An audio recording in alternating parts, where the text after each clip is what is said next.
При работе в WebStorm на широком мониторе в области редактора остается много пустого пространства.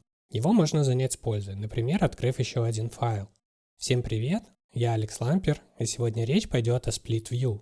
Split View – это режим отображения нескольких редакторов рядом друг с другом. Он бывает вертикальный и горизонтальный, и не ограничен в количестве открытых файлов.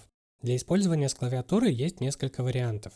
Первый – это выбрать файл из панели Project и нажать на нем сочетание клавиш Shift-Enter. Тогда он откроется в вертикальном режиме Split View. Такое же поведение реализовано и в окне Recent Files. Открыть файл в горизонтальном режиме из панели Project невозможно. Поэтому более универсальный способ – это когда курсор находится внутри редактора, вызвать окно Search Anywhere, написать там Split Right или Split Down и нажать Enter. Текущий файл продублируется в новом окне редактора. При этом, если вы по ошибке вместо Right или Down ввели соответственно Vertical или Horizontal, то IDE все равно поймет вас правильно. Чтобы открыть файл в любом из окон Split View, достаточно поместить курсор в один из открытых редакторов и воспользоваться любым привычным способом, будь то поиск файла по названию, выбор из панели Project или через Recent Files. Для переключения между редакторами используется сочетание клавиш Go to Next Splitter и Go to Previous Splitter. Я обычно пользуюсь только одним из них, так как не держу открытым более двух редакторов, а переключение происходит циклически, то есть находясь на последнем редакторе, курсор перейдет на первый. Если появляется необходимость поменять местами файлы в редакторах, то можно воспользоваться командой Move to Opposite Group. Если же попытаться открыть в одном редакторе файл, который открыт уже в другом, то вместо дублирования файла в обоих редакторах курсор просто переместится в уже открытый файл.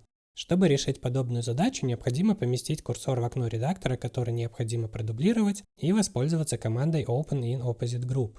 Для выхода из режима Split View существуют две команды – Unsplit и Unsplit All, которые нужно выполнять, поместив курсор в тот файл, который по итогу хочется оставить открытым.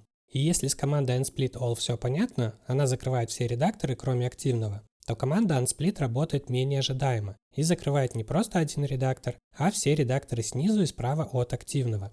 Например, если открытых редакторов 4, а курсор находится во втором, то закроется третий и четвертый, а открытыми останутся первый и второй. Проще всего работать со Split View, когда включен режим вкладок открытых файлов.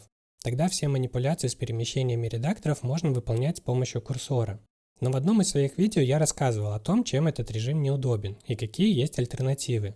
Да и все мои видео посвящены работе WebStorm преимущественно с клавиатуры. Поэтому для работы со Split View придется запомнить несколько озвученных ранее команд. Биндить все их на клавиатуру не вижу смысла, так как используются они не так часто, кроме команды для переключения между редакторами. Из-за того, что режим Split View тесно связан с Editor Tabs, то иногда работа команды Move to Opposite Group может делать не то, что ожидается. И вместо смены редакторов местами произойдет открытие другого файла. Понять, что произошло, можно, включив Editor Tabs. Тогда будет видно, что Move to Opposite Group на деле переносит вкладку из одного Split View в другой. И если эта вкладка была единственной, то Split View закроется. Если же их было несколько, то в окне, где была выполнена команда, откроется следующий по порядку файл. Когда Split View может быть полезен? Например, при изучении нового кода, когда в голове приходится держать много контекста, особенно то место, где вызывается какая-нибудь функция, и то, где она реализуется. Либо при написании тестов можно держать исходный код и сами тесты перед глазами. Или когда нужно сделать что-то по подобию, например, описать часто используемую структуру.